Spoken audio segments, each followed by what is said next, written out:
Hare Krishna, Krishna Krishna, Hare Hare, Hare Rama, Rama Rama, Hare Hare.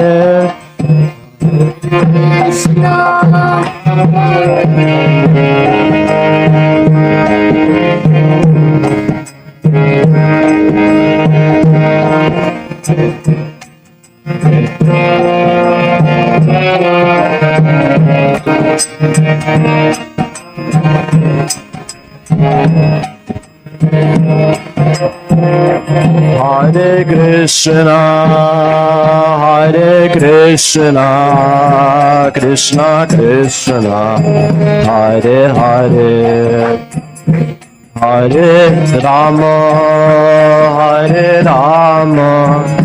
Rama Rama, Hare Hare.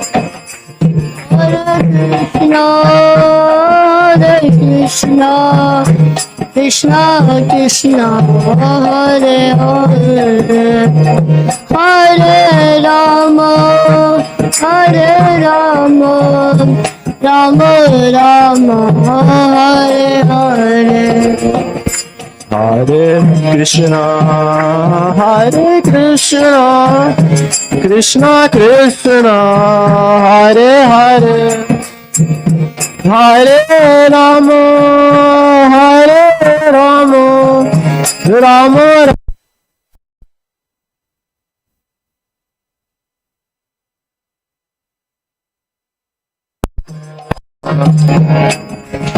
Krishna, Hare Hare, Hare Rama, Rama Rama, Hare Hare. Krishna, Krishna Krishna, Hare Hare, Hare Rama, Rama Rama, Hare Hare. Hare Krishna, Krishna Krishna, Hare Hare, Hare Rama, Rama Hare Hare. Hare Krishna, Krishna Krishna, Hare Hare, Hare Rama, Rama Rama, Hare Hare. Krishna, Krishna, Hare Hare, Hare Rama, Rama, Rama, Rama,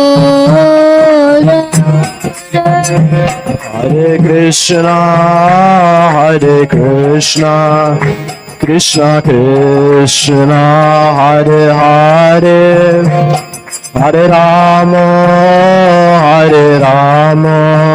Rama Rama, Hare Hare. Hare Krishna, Krishna, Krishna,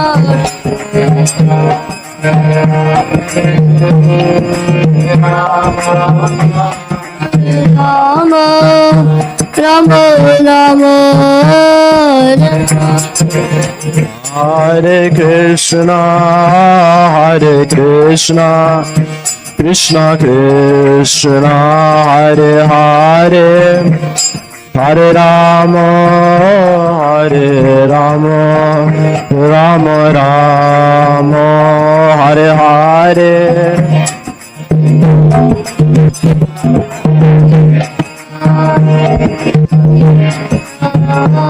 Hare Hare, Hare Rama, Rama, Rama Rama, Hare Hare. Hare Krishna, Krishna Krishna, Hare Hare, Hare Rama, Rama Rama, Hare Hare. Hare Krishna, Krishna Krishna, Hare Hare, Hare Rama, Rama Rama, Hare Hare. Hare Krishna, Krishna Krishna, Hare Hare, Hare Rama, Rama Rama, Hare Hare. Hare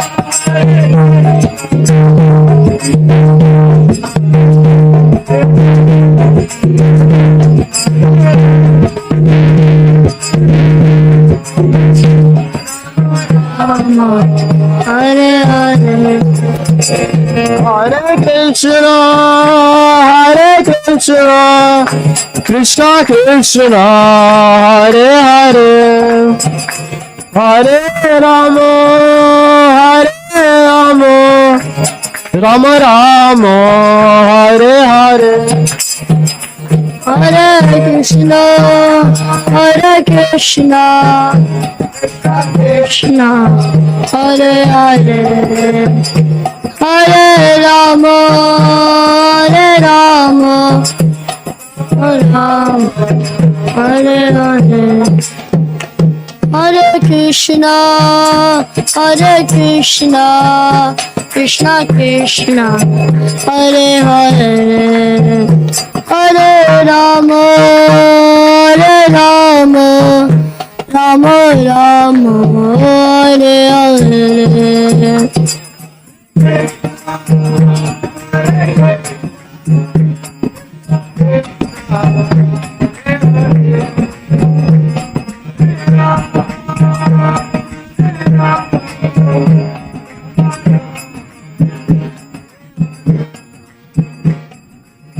Hare Krishna, Krishna Krishna, Hare Hare, Hare Rama, Rama Rama, Hare Hare. Hare Krishna, Krishna Krishna, Hare Hare, Hare Rama, oh Rama, Hare Hare. Hare Krishna, Krishna Krishna, Hare Hare, Hare Rama, Rama Rama Hare Hare Hare Krishna, Hare Krishna,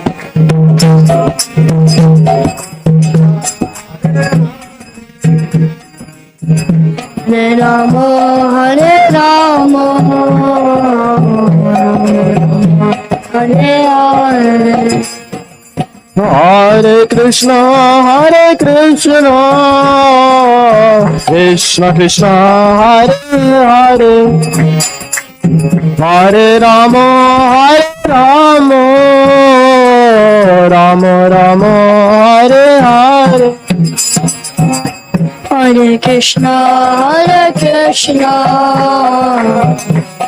Krishna, Hare Hare, Hare Rama, Hare Hare.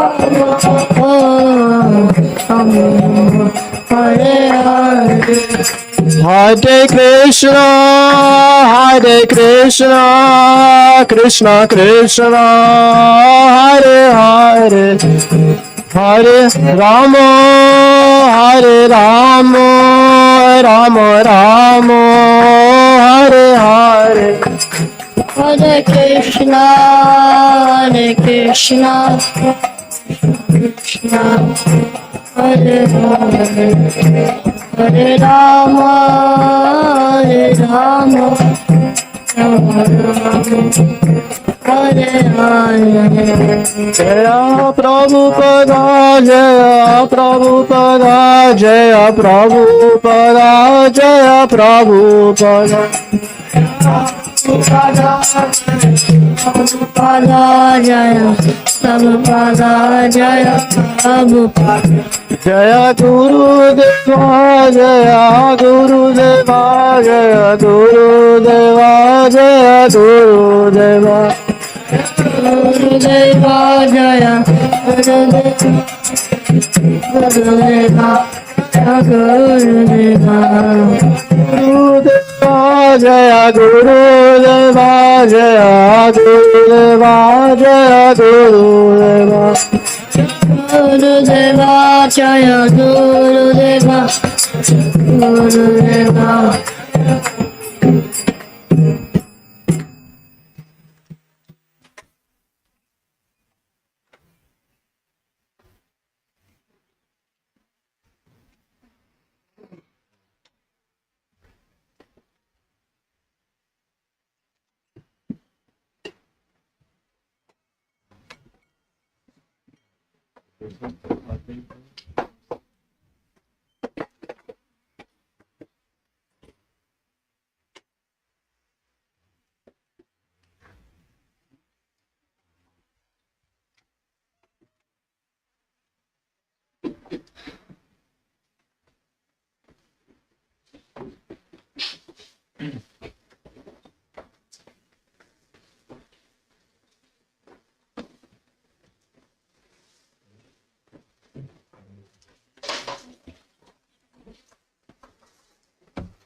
Let me guess, that's your father.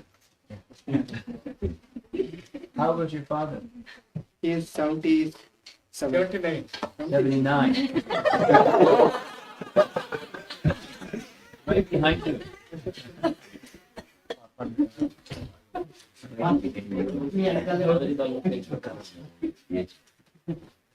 I just turned 76. I won't catch up with you, I don't think.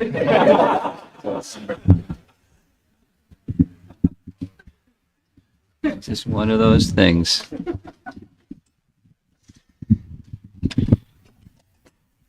Now, I see some people in the audience this evening that really missed a nice section this afternoon. Boo-hoo. Well, I'll give you a little recap. We discussed 2 verses for about an hour and a half. But they're really nice verses. The verses were discussing the superlative good fortune of the cowherd boys. And we heard things like the word satam. Those persons who are situated in sat can be of different categories. Gyanis, or fixed in sat. But they can't play with Krishna. It was a very nice section.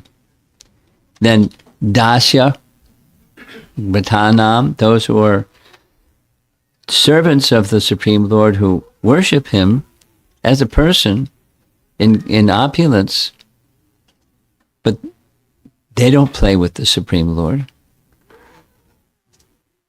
The good fortune of the cowherd boys, because there was the section before was playing and this thing and thatting and this thing and thatting and jumping and swinging and pretending this and pretending that and hiding and stealing lunches and jumping over each other, and they were supposed to be herding the calves, but they didn't herd the calves. They just played. The calves followed them. And then the materialists that have no conception at all of either Brahman or the opulent Supreme Lord. But these cowherd boys, and then even the cowherd boys were compared to the gopis. There's different ways of comparing the cowherd boys and the gopis, but they didn't feel separation. They didn't experience what the gopis felt. Of course, that was a blessing for them because of their particular type of love. But the acharyas were just honoring them and praising them. And because Shukadeva Goswami, while narrating, and he's the supreme. And they're wrestling with him. And they defeat him. How is that? And it plays, all of that plays into what we're going to hear just now. Da, da, da, da, da, da. Part 3. We're going to hear how Krishna gets bewildered. The all-knowing Supreme becomes bewildered. Because the cowherd boys being so playful, they think, because Aghasura is going to show up on the scene, knowing that he can't stand it, that they're having so much pleasure in the forest of Vrindavan. And his sister, Putana, and brother, Baka, were killed by this little 5-year-old boy. Because he's not 6 yet. He's still 5. 5-year-old boy. I'm going to get him. And then he has his whole, we'll hear, and when they're killed, when he's killed, and the cowherd boys are killed, all the people in Braja will die out of that loss. And they're all dead, and the whole place is mine. He's like really a calculating guy. Sounds like some people I know. So...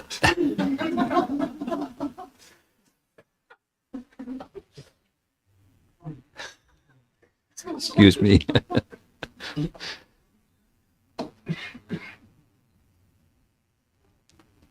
So they see the Aghasura. Well, this is a quickie overview. When they see Aghasura, they have different ways that they see it. Is that it's just one of their play toys in Vrindavan. Krishna made it, made of ceramic, for us to play in, just caves and this and that, but then they got a little closer and they had a bad fishy smell coming from his mouth, and so wait a minute, this is a live python. That just, that fishy smell is the body's rotting from the living entities that he just ate. But anyway, if he's a mean guy, Krishna will like he took care of Baka, so let's go. And off they went. And Krishna is, wait a minute, because he's all knowing. He's all knowing and he's all powerful. And he knows it's not just, it's a demon that wants to kill them and him. He doesn't call out. He just thinks the thought. But normally he doesn't have to even call out. His Icha Shakti releases his Satya Sankalpa Shakti, releases his Leela Shakti, and everything happens. Boom, boom, boom. And they entered his mouth, his cave, the serpent's mouth. And then there's this nice discussion. We're going to hear some of it. How can that happen? Some of you already know the answer because we talked about it midday. And those that you didn't, you can stay in suspense till we get there. He's all-knowing and he's all-powerful, and things happen against his will.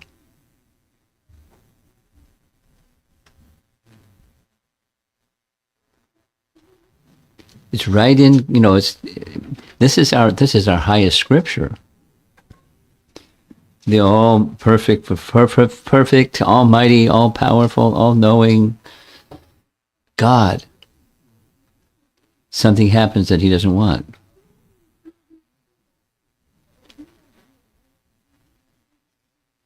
Not a blade of grass moves without the sanction of Supreme Lord. And some blades of grass move, not only blades of grass, his dearmost friends that he's been playing with. And how many of those cowherd boys we heard? Asankyata. Too many that you can't count them all. That's how many. And it gives some number, some fantastic number.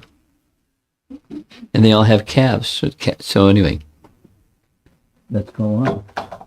And for those of you that were not with us this afternoon, this nice verse we're going to sing responsibly, and let's hope technology works, because sometimes it does. You ready with the microphone in case it does work? Mala, a string of prayers. And it's a very beautiful prayer. He's praying to the personality of Godhead, not for something. We've been discussing this. We'll see it again tomorrow.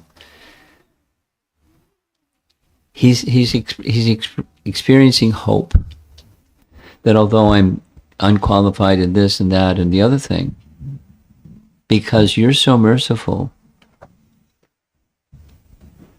I have hope. There's hope for me. So it'll be sung. You listen, and then it'll be sung again, and you can, if you like, you can sing it along with the refrain, the response. And then, there's just 4 lines, but it's an interesting meter. Let's see what happens. Oh, Govinda. Oh, Govinda. Oh, Govinda. Let's try again. No good. Didn't work.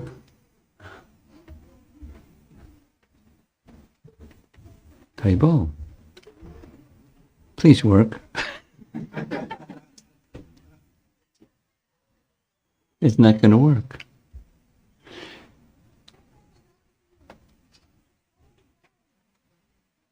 You want to do something? The magician, go ahead.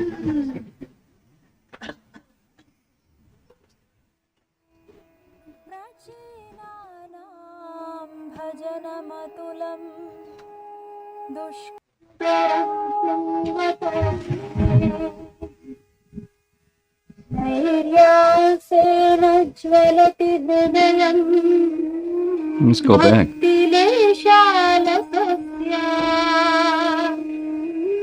Stop.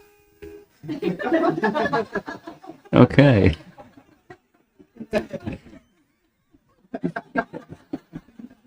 You put a bozo with something that's technology, you got a problem.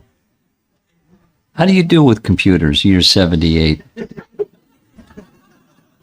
You have a computer? He stays away more. Huh? He just stays away from computers. Right behind you. Okay. Let's see what happens. Oh, Govinda.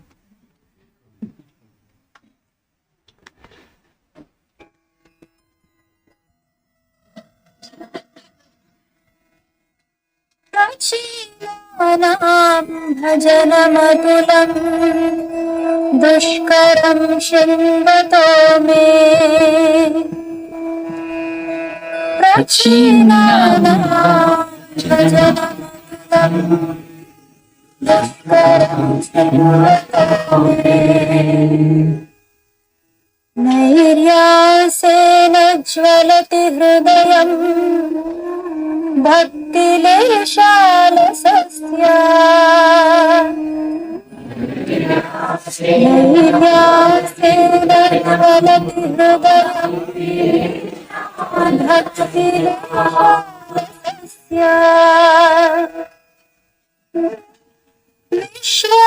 विश्वत्रिचीम् अगहर तदा कन्यकारुण्यवीचीम् Pause.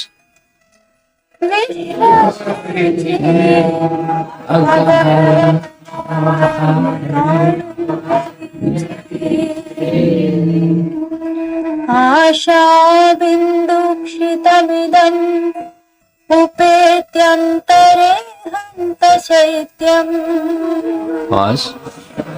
आशाबिन्दुक्षितमिदम् उपेत्यन्तरे हन्तशैत्यम्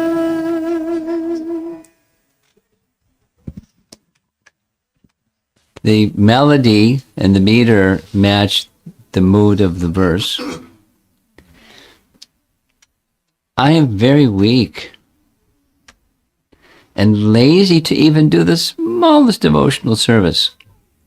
And so when I hear of the peerless and difficult to perform services performed by the great devotees in ancient times, oh, my heart burns with despair, O Lord, O killer of Aghasura, when I hear that your waves of mercy splash on everyone from the demigod Brahma down to the most insignificant creature. Then my heart becomes sprinkled with a cooling drop of hope. So poetic. Okay. So now we're going to have a little encounter with our friend, Aghasura. And here's how the topic is introduced by Shukadev Goswami to Maharaj Parikshit. Thereafter, there appeared a great demon named Aghasura,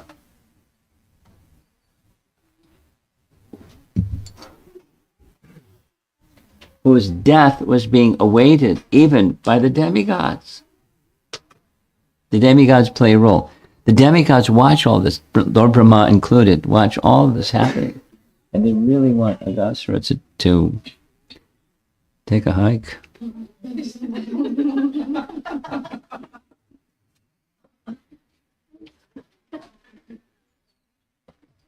Okay.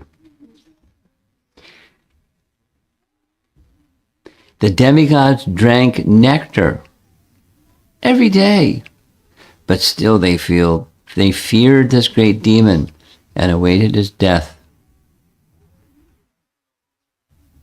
I should do this too. Gosh. It's not cooperating. Hang on.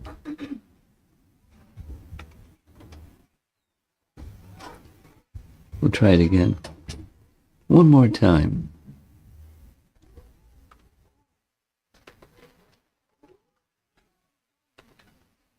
There we go. Okay. This demon could not tolerate the transcendental pleasure being enjoyed in the forest by the cowherd boys. So he's going to do something about it. Question: how could Krishna's pastimes be interrupted by a demon? Vishwanath Chakrabarti asks the question and then responds. The Leela Shakti of the Lord, seeing that the bliss of the boys from playing was increasing and increasing at every moment, and it was not possible for them to stop playing. Seeing that without stopping playing, they could not eat, and that the eating time had already passed. Remember from the beginning that the plan was to go out into the forest and have breakfast picnic? They haven't had breakfast yet. They're playing and playing, and therefore, seeing that it was necessary to kill the demon, Krishna's Leela Shakti brought the Aghasura demon towards the boys, inspiring him through Paramatma. So one of the, if without commentary we don't know all of these things, with commentary we can understand. Pastimes happen by Krishna's energies pulling strings. And in this case, Leela Shakti is pulling the string of the Paramatma in Aghasura's heart, who then starts slithering. You see the nice painting, that's that guy up on the upper part of the painting. Cowherd boys are just minding their own business, playing. There's the river Jamuna, and there's the cowherd boys, and there's Aghasura slithering up. Jiva Goswami's comment, the Devatas, though they had drunk nectar, were fearful of death, and thus waited for Aghasura's weak point, thinking, when and how will he die? So there's the demigods and goddesses up there on the right side.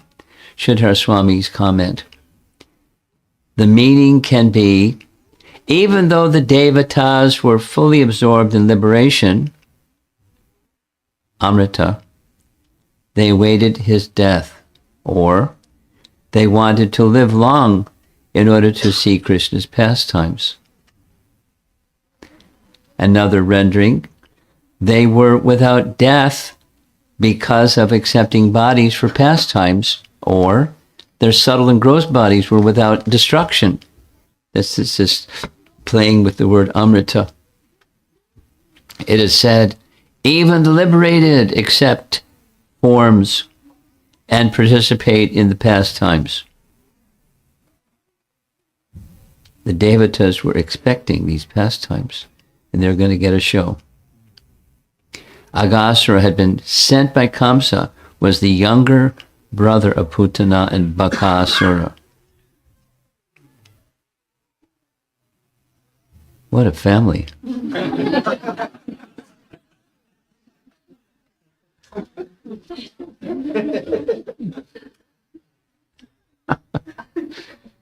Runs in the family, what can you do? Therefore, when he came and saw Krishna at the head of all the cowherd boys, he thought, this is directly a verse, this Krishna has killed my sister and brother Putana and Bakasura.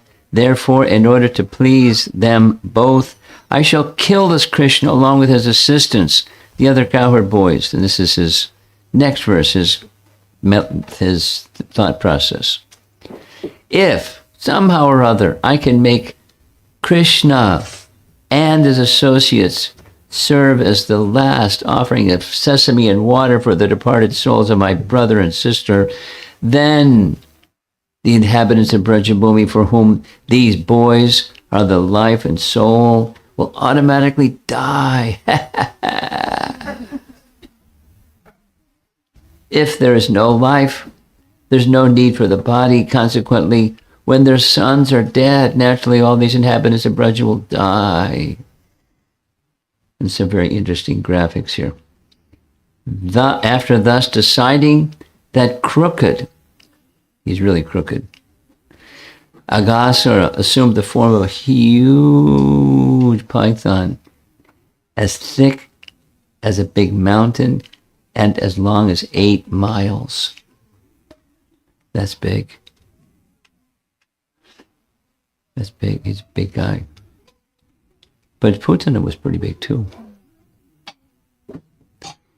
Having assumed this wonderful python's body, so that's not his normal form. We're going to hear this question about the soul and the covering of the soul aren't the same.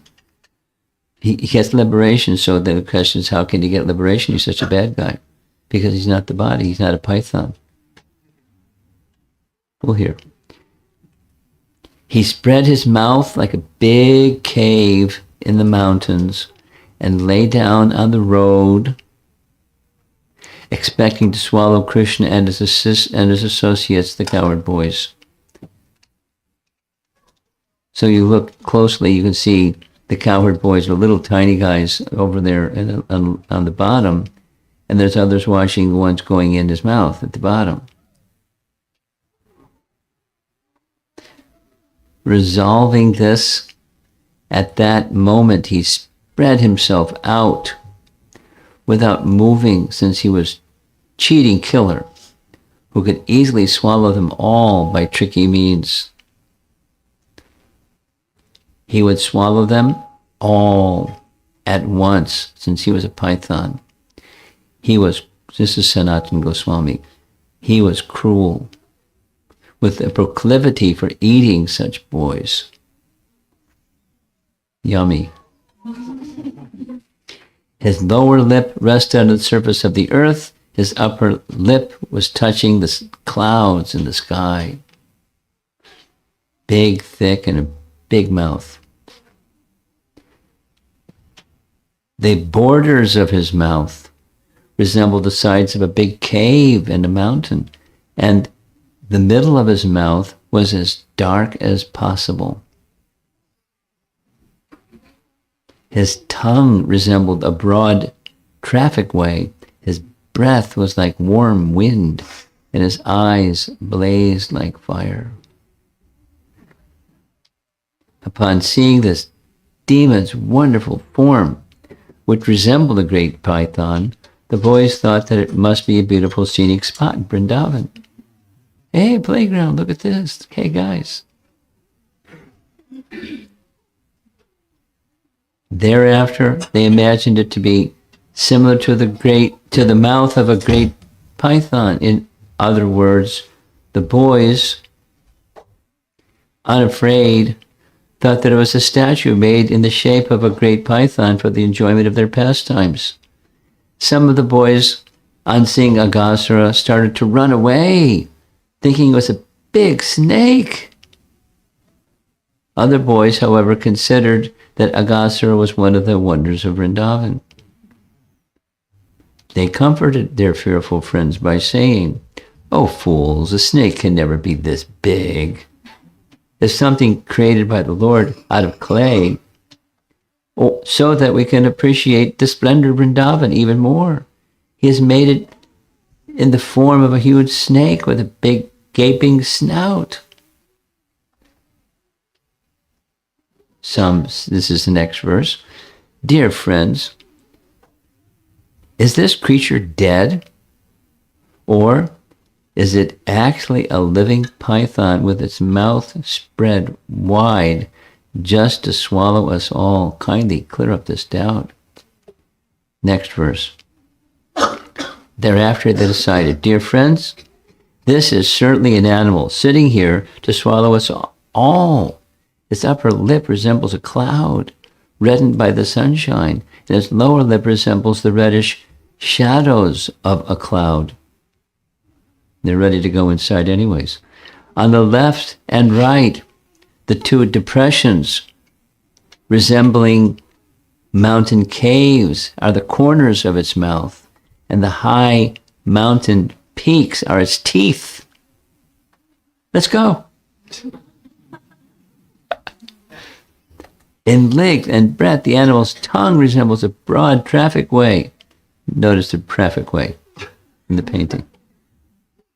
As you hope you get the image. "And the inside of its mouth is very, very dark, like a cave in a mountain. And Sanatana Goswami comments, in Vrindavan, because of unlimited cows wandering about, it appeared that there was a wide road naturally everywhere. Just like they trample and trample and trample, they make a wide road. Yes, here we go. The hot, fiery wind is the breath coming out of its mouth, which is giving up a bad smell of burning flesh because of all the dead bodies he has eaten. Now, all of this, and they're still going to go inside. Then the boys said, has this living creature come to swallow us? If he does, he will immediately be killed like Aghasura without delay. No problems. Thus, they looked at the beautiful face of Krishna, the enemy of Aghasura, and laughing loudly and clapping their hands, they entered the mouth of the python. Of course, this is a B.G. Sharma painting. It's colorful, but he's got to look bigger. Vishwanath Chakravarti Thakur comments, and our BBT artists. You see the demigods upstairs in the clouds? Together, they spoke with a little fear, this thing, if it is really a snake, and we enter his mouth, will he swallow us up? Someone then answered to calm them down, if it is so, then in an instant, Kshanena, he'll be killed, as Baka was killed by Krishna. So there's Krishna standing on a rock, contemplating what's happening right there. Vishwanath writes, saying such words, they smiled while looking at Krishna, who is standing some distance away. Krishna is within our glance, so what have we to worry? Then they entered the mouth out of boyish curiosity.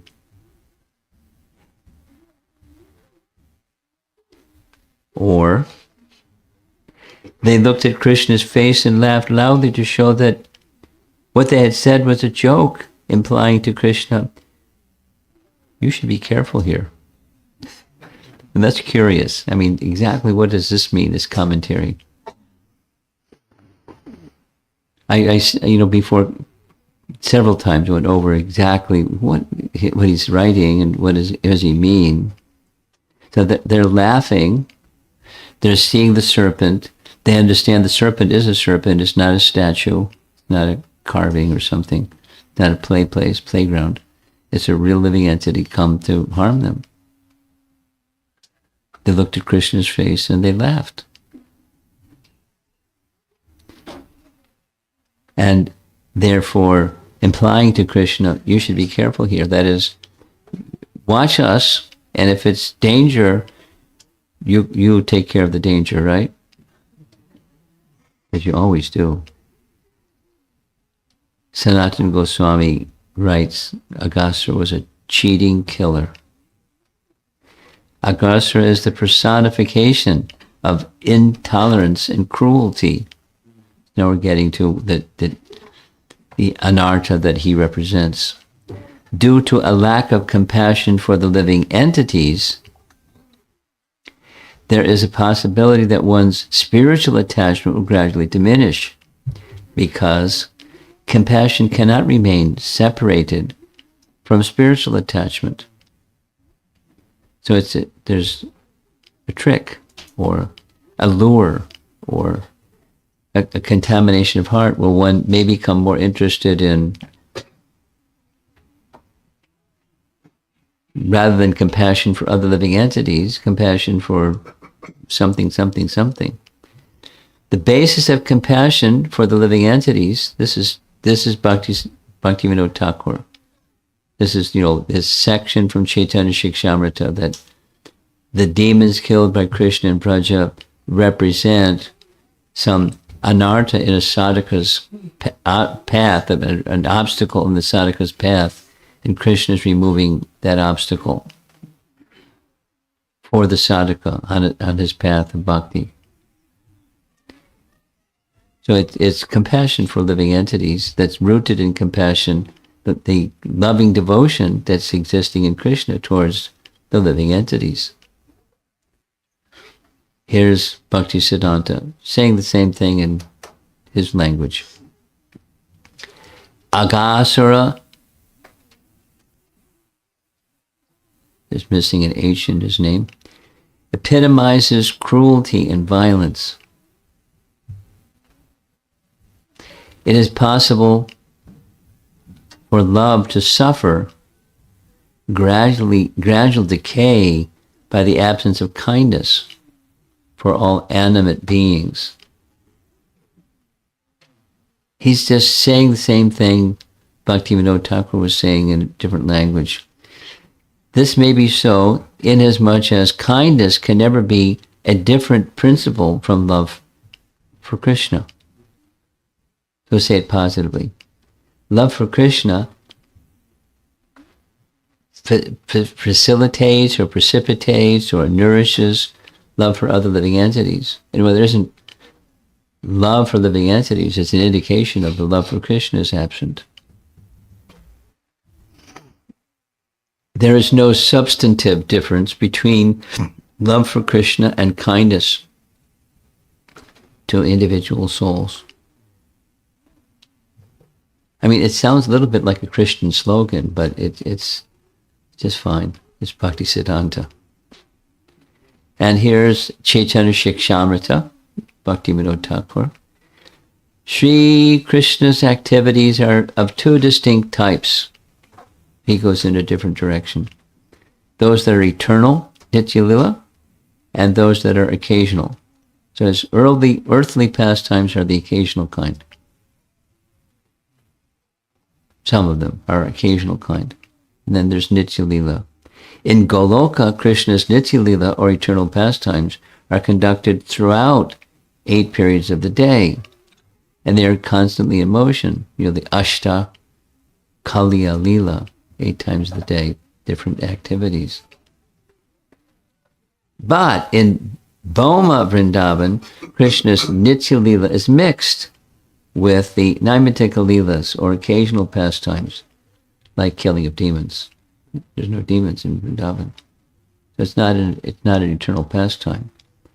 Some occasional pastimes include Krishna leaving Vrindavan to Mathura and Dwarka, his returning to Braja, his killing of various demons, and so forth. The occasional pastimes. These means occasional pastimes are very useful for an aspiring devotee who is bound within the material world. That's all of us, Prabhus. The Naimittika Lila, or occasional pastimes of leaving Braja, actually exist in Goloka, but only in a conspicuous absent manner.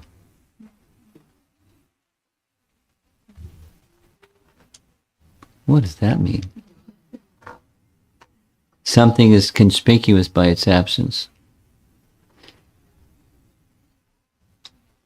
They are truly manifest only in the material world. That's the meaning. In other words, something that comes in the material world can't exist in the material world without its counterpart in the spiritual world. It's there in the spiritual world, but not manifest. It's conspicuous by its absence. And then this Leela, that Leela, it's all Krishna's Leela. Krishna's Vraja Leela includes both.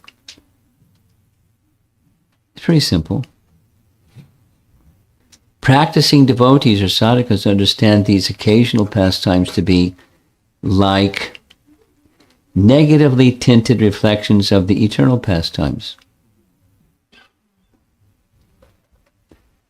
Now, if you're a realized soul, you're going to describe to conditioned souls how to understand Krishna's pastimes. You got to be a poet. Put it in terms that they can understand. So, negatively tinted reflections. Negatively tinted reflections. It's not this, tinted, but there it is. Negatively tinted reflections of the eternal pastimes.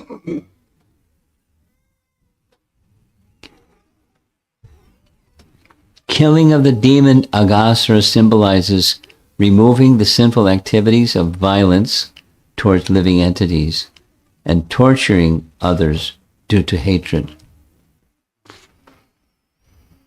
Though those things go on in the material world, and Krishna's acting in this way to remove such an obstacle for his sadhaka devotees, sincere devotees hope that the influence of understanding the purpose of Krishna's performance of different occasional pastimes, their own various anarthas or unwanted material contaminations will be destroyed.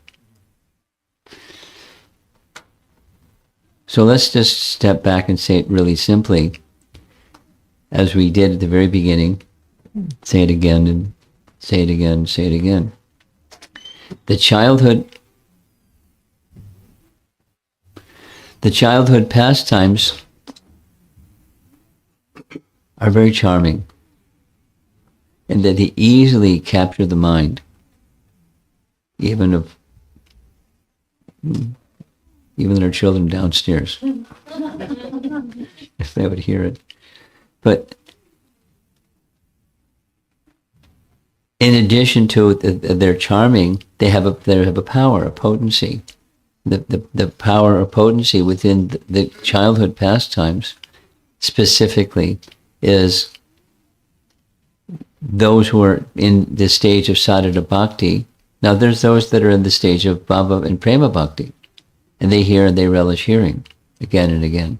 And those that are in the sadhana stage, there's some special power in eradicating the clutter, the abhadras or the anarthas or the unwanted things within, just by hearing. Just by hearing.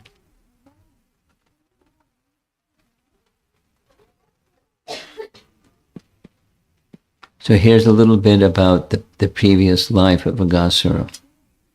And by the way, we don't have too many more slides left, so be ready for an abrupt ending.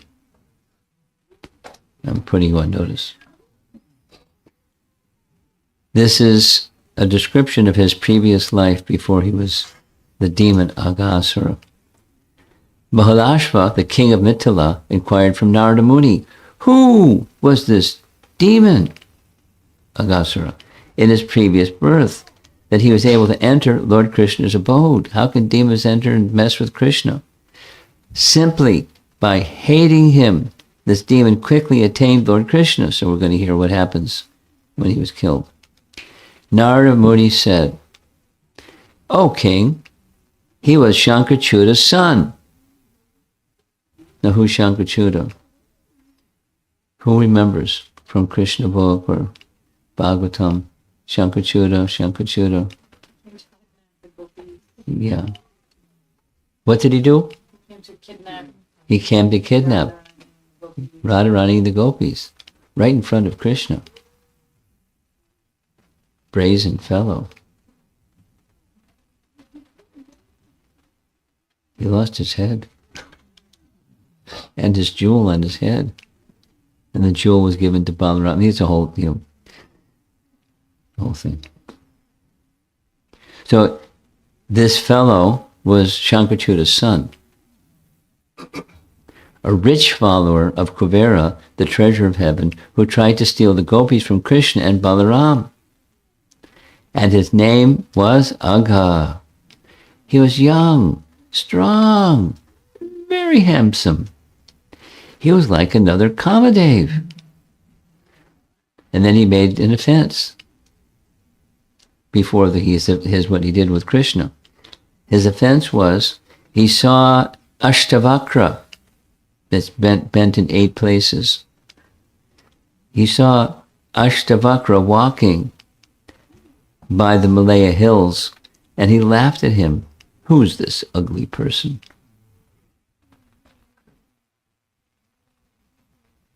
Well, that was a mistake. The sage cursed the demon.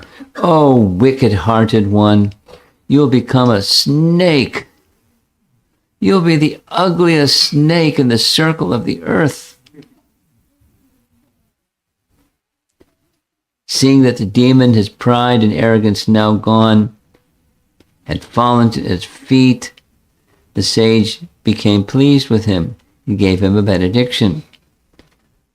Here's some good news. You'll become a snake, yes, but Krishna, who is more handsome than many millions of Kamadevas, will enter your stomach, the snake stomach.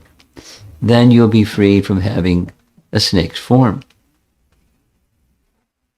Ashtavakra's curse, Ashtavakra's benediction, and there's the end. Oh no. But we've been having all these like extended, lively, interesting discussions. And so we're going to have to wait till tomorrow when Krishna enters. But I gave you some clues.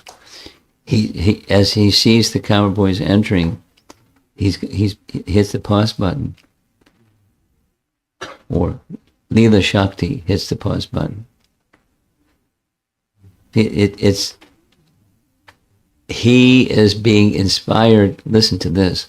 According to our acharyas, Leela Shakti is assisting Krishna to experience compassion. I'll say it again.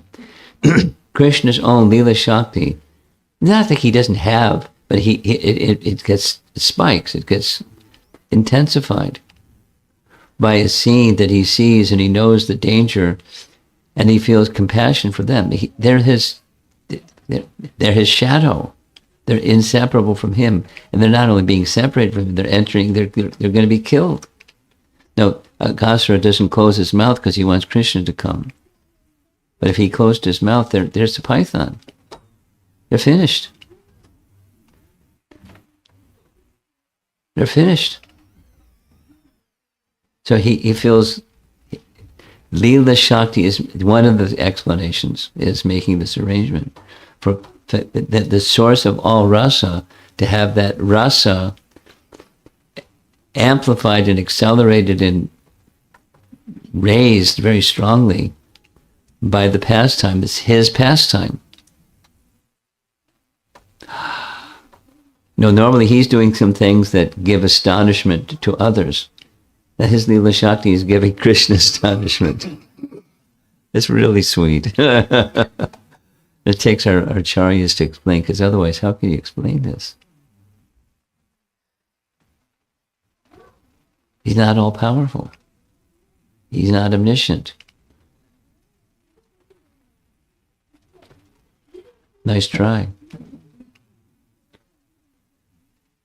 And then he contemplates, and then he immediately knows what to do. It's like not like it's like us, but it's not like us. He's acting as if he's like us, and he's experiencing emotions that are like our emotions, but they're not like our emotions. It's a transcendental emotion. It's a transcendental lila. It's really nice. And we heard here's the secret. The secret is Leela Shakti knows what Krishna's happiness is. So Leela Shakti arranges for the desire of his cowherd boyfriends to supersede Krishna's own desire. I mean, he willfully submits himself to the desires of his devotees. He does things because they want. And he doesn't do things because they don't want. Sometimes. Anyway. It's a transcendental lila. So let's see if there's some discussion.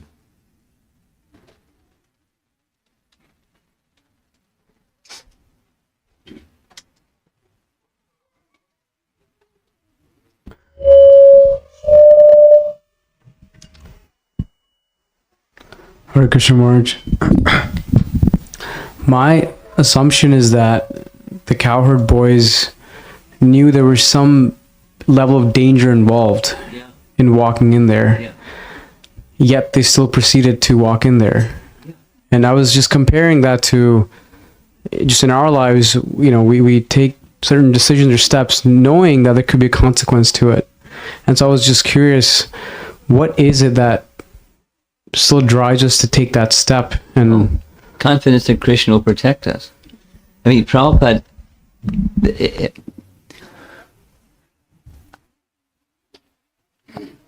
compliments or to the credit or discredit of Sri Radhika, I'm listening to Chasing the Rhinos with the Swami. And, you know, he's filled with this many, you know, he goes off and does different things, but Prabhupada was a risk taker. You know, that's how the title came from. Chase the rhino and you don't get the rhino, and so you can never get a rhino. Then you get the rhino, like, wow, you got the rhino. So he would take, I mean, did everything he did, fearlessly. Again and again and again and again and again. And how he would speak to people and how he would... Everything. Everything. Any one of the things you can think of. I mean, Tamal Krishna going to China is one that's in my mind right now. There was a Radha Damodar thing, there was a big confrontation and what to do, and they're sitting in the room and Tamal said, you could send me to China. And he was, oh. No. Oh, Krishna has spoken through your mouth. You go to China. You know, and you know, so many things.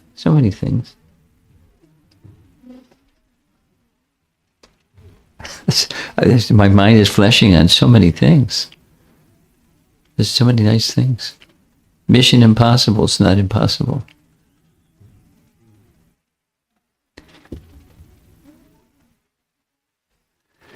I remember a very specific event.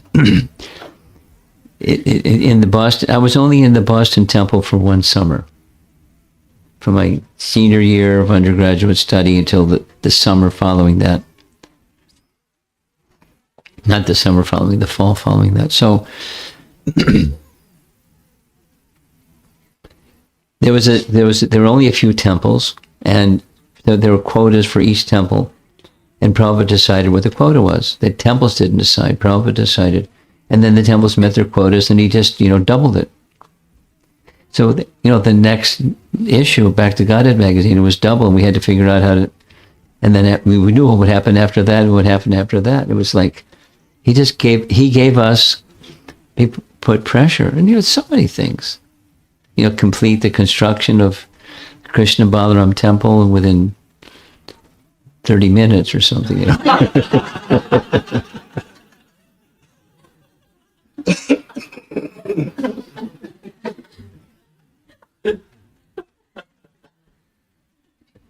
So, yes, when we do things, there's risk, but then, and on what basis?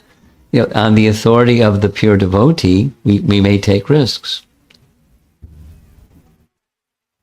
We don't take foolish risks. Prabhupada didn't take foolish risks, but he took risks. He's a risk taker.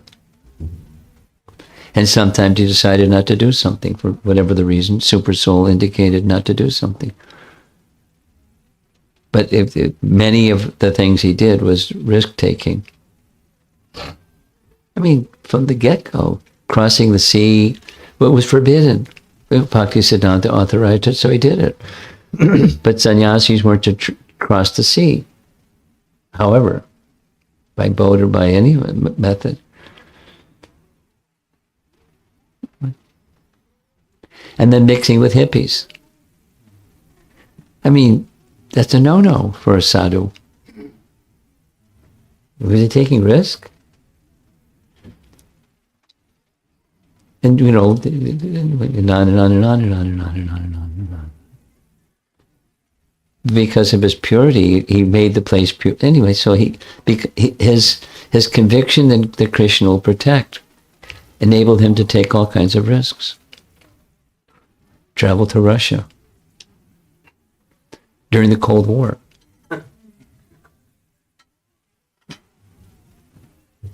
and shaking his finger at the man that gave him the letter of invitation.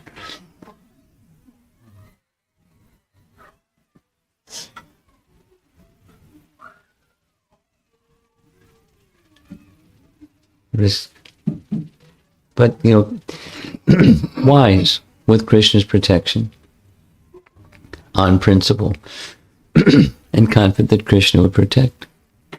Start something with no resources. Coming to this country with no money. Who would do that? Who would do that? No money. Not a place to stay. With nothing to eat. Who would do that? And for weeks, days on end, and weeks on end, and months on end, not knowing, from one day to the next, what's next. Gosh. Okay, taking risks. Yes.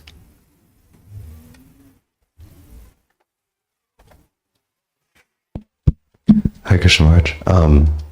It's kind of a comment clarification, but I would like to hear your thoughts as well. The point that I think it was either Bhaktivinoda Thakur or maybe Bhaktisiddhanta or maybe both, the point of how Krishna, or love for Krishna, essentially equals kindness to all living entities. Yes. And it's just interesting to think about examples where the kindness is not apparent in those who are pure devotees. Someone like Arjuna killing on the battlefield, or Vritrasura. Well, okay, but I'm interrupting. Go ahead. Say what you're going to say. Oh, yeah, no. So, like extrapolating something like that kind of idea to our lives, I can think of examples of senior devotees giving guidance, and they are being kind. But we're not able to receive it. And if we reflect on it, we can see the place that it's coming from, but we're not able to take it in the moment. So just curious to hear your thoughts on, like, the kindness doesn't seem to be so simple as I like what is being done, so it's kind, and I don't like what's being done, so it's not kind. It seems more nuanced. One day you may become a spiritual leader, and you'll see it from the other side of the fence. I mean, you have a child, and it's not always the child sees what you're doing as kindness. When you say no or something, or anyway, what's the standard of kindness? For a transcendentalist,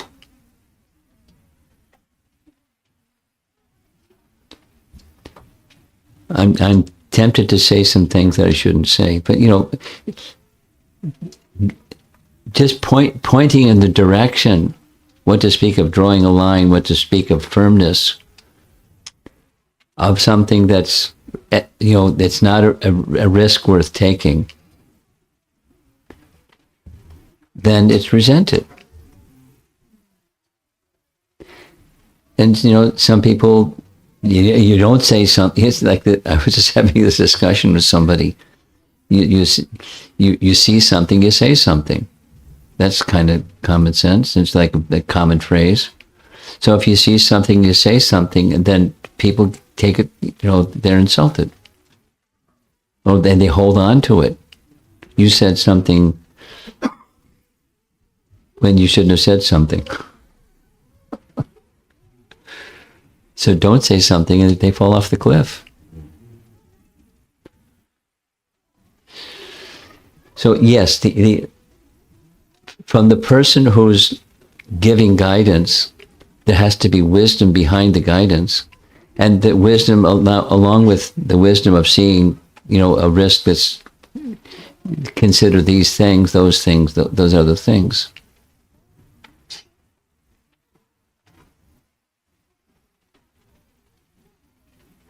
The way in which it's said is also very important, and knowing when to not say is also very important.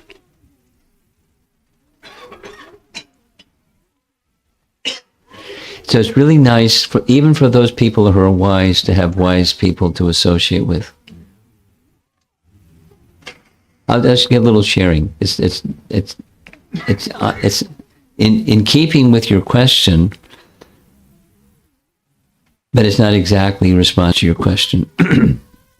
Some years ago, because I have some affection for Burijan Prabhu from way back, and still do.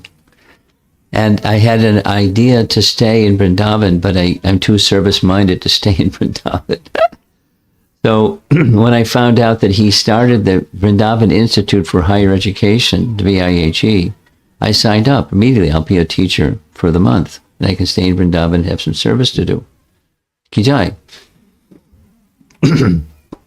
And we were staying in the Gurukul compound, which is like that echo chamber, that space. You remember? So I was on this side, he was on that side, and it was a daily thing. We had lunch together. I don't know who prepared lunch, but it didn't matter because just being with Burijan was the special thing. And I brought to his attention, I can't remember what the something was, something, a calamity, what to do to help this devotee because some calamity. What's your wisdom? And he didn't skip a beat. He said some things. He didn't say this is one of those cases, but he said some things that's just between the devotee and Krishna, and you just step back and let things work out between devotee and Krishna. It was a good lesson. I mean, it's not always all things are like that, but sometimes it's better you see something, you say nothing. You want to do something. You service-minded people want to do something. You want to, at least be there for support. But support. Then the question comes: what should I do? And how do you give advice when it's between them and Krishna, anyways? Service-mindedness. So then it becomes a cultural, or if one is mature, then one knows how to extend the service mood without interfering in the relationship between that person and Krishna. And sometimes you say something. You use your left foot, not your right foot, please.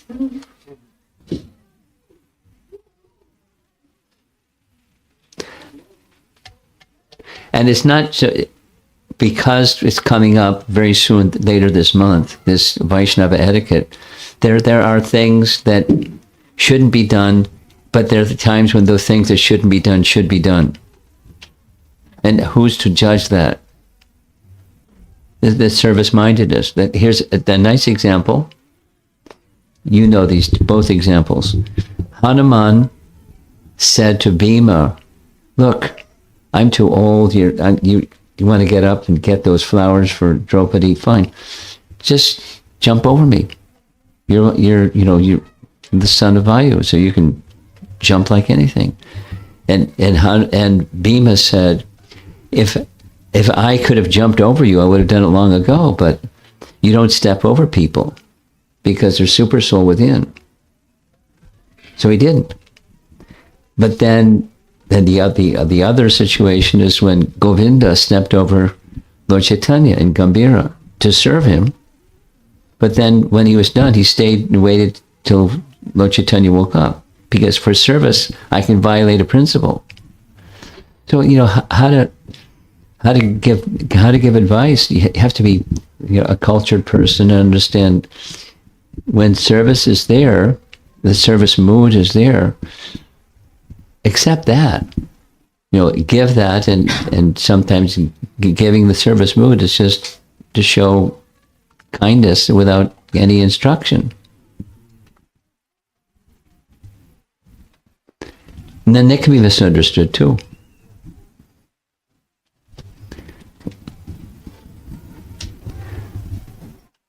Okay. Subtle questions.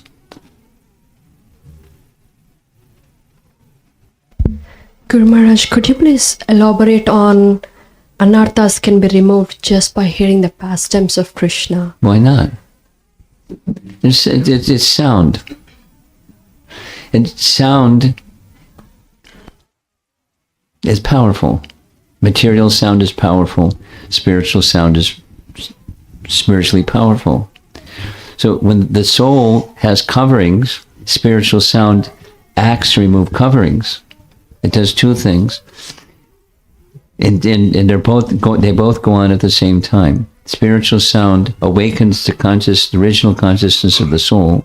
It vibrates in the same frequency of the soul, spiritual sound. So the spiritual consciousness becomes awakened by sound. And as spiritual consciousness becomes awakened simultaneously, Cetadarpana Marjanam, the mirror of the mind becomes cleansed. The conceptions of misidentification just by sound. And supposing I don't understand it, that's okay. Hear the sound, and its action works.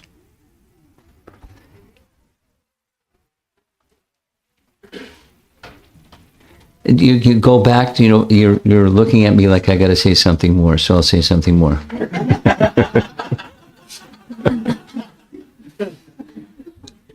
Everything comes from one source. The Achintya Bheda Bheda Tattva philosophy, there's nothing, this is Prabhupada speaking in Bhagavad Gita, there's nothing material, everything comes from Krishna, so what was called as material is actually spiritual. It's just seen as separate from Krishna, therefore it's material. But it's from Krishna, so it's spiritual. And that spiritual can act in that. What we see as material, the covering, can act in a spiritual way through spiritual sound.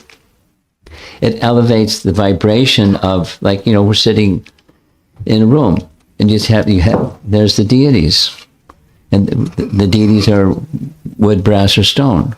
Most deities, and so it's wood or brass or stone. It's not a deity, but it's because of sound and procedure, it's deity. And then the room becomes that kind of a place.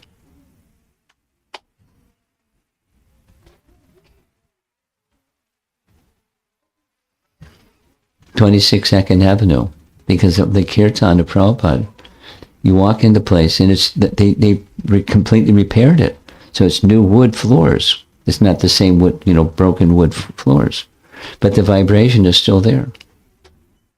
You feel it.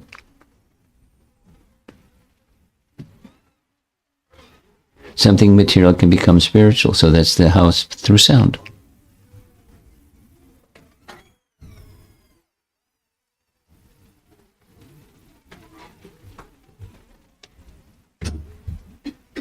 Hare Krishna Maharaj. Maharaj, it's just want to know detail or want some clarification.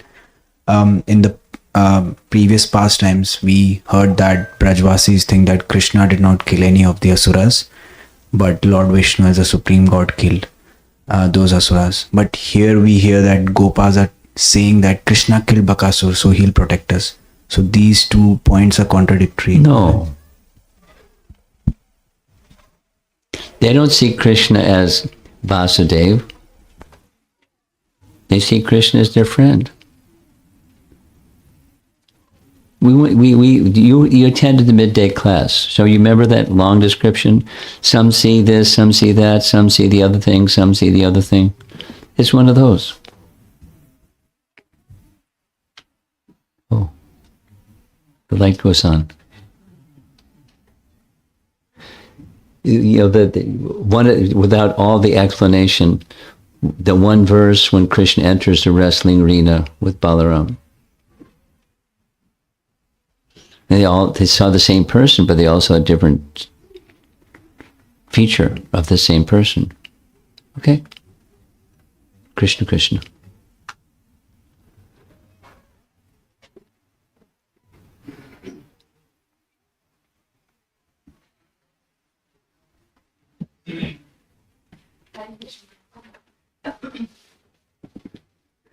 We've been missing your association.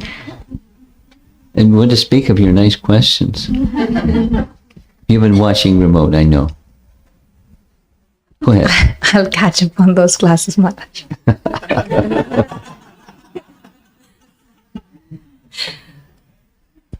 Go ahead. I'm embarrassing. I'm sorry. In one of the slides before the Gopas entered Aghasura, there was a phrase that said they were entering because they could still glance at Krishna. Yes. Twice it said that. He was within their eyesight. Yes. So it seems like as long as they could see Krishna, they're okay. They were okay. And so when I read that, immediately the thought that came to my mind was Bhaktisiddhanta Saraswati's seer and seen. As conditioned souls, we think we are the subject and the object is what is seen, and because that is from a place of enjoyment. Yes. As enjoyers, but here we see, seems like the transcendental version of that seer and seen, like they see Krishna, and because they are not seeing him as object, not themselves as the enjoyers, but rather he is the enjoyer. Yeah. So I just thought if you could give a comment, or if you're doing a fantastic job. It appears to be similar, but it's dissimilar, fundamentally dissimilar, but it appears to be similar. And it takes a discerning person to see what really is going on, because otherwise you'll see see it as a material something. But you hit the nail.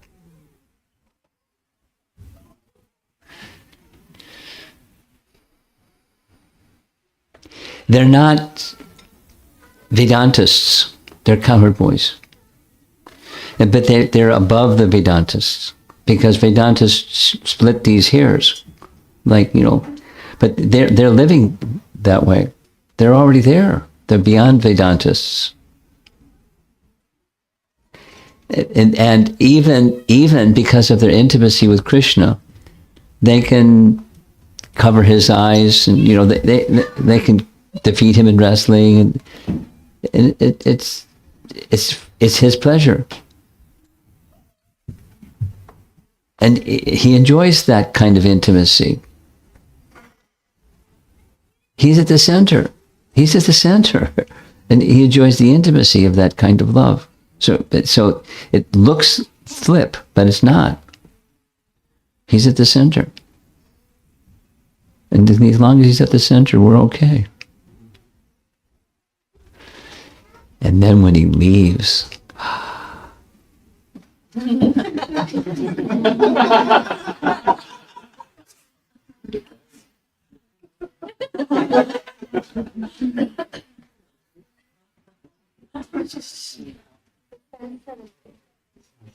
Krishna, Krishna. Did you do that? You have some magic, you turn the light switch off. What mantras does your father know?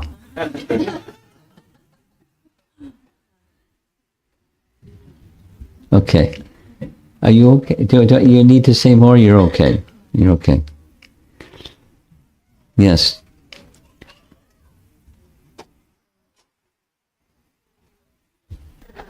Guru Maharaj, there's a recurring theme in the pastimes that we are hearing, where a devotee like Ashtavakra Muni or Jajali Muni or Narada, somebody gets offended and they curse.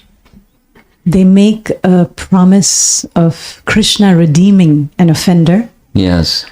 And Krishna upholds the word. Yes. Of his devotee. Yes. It's because they say Krishna does. And Shivaram Maharaj in his Nava Vraja Mahima, where he speaks of all these pastimes, makes a beautiful point where he says that he says it in relation to Narada redeeming Nalakuvera and Manigriva, but I do believe it can be extrapolated to these other pastimes. He says that Narada set the terms for these two to be liberated by Krishna. And Krishna just followed what his great devotee said. He says, similarly, Srila Prabhupada, as the founder Acharya of ISKCON, has set the terms with Krishna for our reinstatement. He says that Prabhupada first started with 64, but realized it was perhaps impractical for people like us. And so the 16 and the 4 regulative principles, Prabhupada has set these terms. And we just need to follow, and Krishna will, in his rasa with Srila Prabhupada, we will be the recipients of mercy. So to the point of Rupa Goswami's hope, we have a lot of hope, Maharaj says. Yeah, it's a nice verse. Okay. Someone else? Wow. Srila Prabhupada ki jai. You have something? Yeah, Maharaj. Similar lines and curses. Oh, there you are. My question is related to the... You only have one question or 3? I don't know, Maharaj. we'll go with one. Start with one. Okay, I'll share with one. I'll make sure it is related to the class. Thank you very much for that. So I was thinking about the curses. In the slideshow, Aghasura assumes the form of python. But Yes. Ashtavakra curses him to become a snake, python. Yes. So it must have happened 2 different time frames. No. He became a serpent, but he manifested the form of a serpent. What was his form before he was a serpent? That's what I thought you were going to ask. If he assumed the form of a python, what was his form before he assumed the form of a python? Because he had a brother and a sister, and his sister was a witch, Pishachi. And a brother, he assumed the form of a baka, but he wasn't a baka. So he assumed the form of a serpent. So who was it, mom and dad?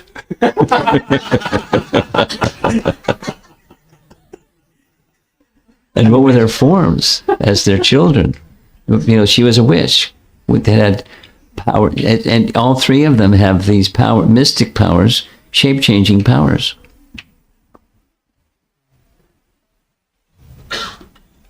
So now, your question specifically was cursed to become a snake, but he didn't have the form of a snake until he assumed the form of a snake. That's your particular point. Yeah, so what I was contemplating, quote unquote, is sometimes the curse happens right away. Yeah. Sometimes it is delayed. So it is very interesting. The curse is something your basic consciousness or your nature, your original nature is changed to different by not nature. I mean, the covering that changes, but not. We're going to hear. Stay tuned for the final class, and we hear this nice description from our acharyas. How did this bad guy? And he not only he got salokya mukti. He got a big prize, and it has to do with this. The commentary says he's not the body. He was rendering a service. But Krishna killed him because he was a demon and wanted to kill his coward boyfriends. But that's a covering. That's not who the person is. Anyway, what I was thinking is, we as a human beings, we as a jivas, we have our nature, jivera swarupai, but human life is a curse in one sense. So because of that curse, it influences our nature to work as a different way. Yeah. So I was thinking even Agha was cursed to be in a different nature, which is serpent, but Krishna liberates them and gets their own nature. I was thinking like not that, exactly. I don't know. Not exactly, because he had this beautiful body and opulence, son of Shankachuta and so on, from the heavenly realm. He had a heavenly body with beautiful features and but he was proud. So he had a snake-like nature, thus the curse of a snake, because the serpent is envious and bites people sometimes. Serpents bite people without any provocation. So, become a snake. So it fit his nature. It fit just like become a tree. You two guys standing naked, become trees. Stand naked, go ahead. So it's something that matches their misconduct. So it's more like, that's my understanding at least. It's more fitting their misconduct. But, insulting a sage. Yes, Maharaj, I think you clarified that misconduct was through the curse, so they can stand in misconduct. Yeah. Krishna comes and makes them. Yes. And then because they were immediately both the two sons of Kuvera and Agha, they were repentant as soon as they heard the curse. There was some leniency. It was more than leniency. It was a benediction. But still the curse stood. Become a serpent. Okay? You mull it over some more. This is a good one. One more I will contemplating deeply all these subject matters. Go ahead. So in Bhagavatam, most of the times, people who have power, they curse. No.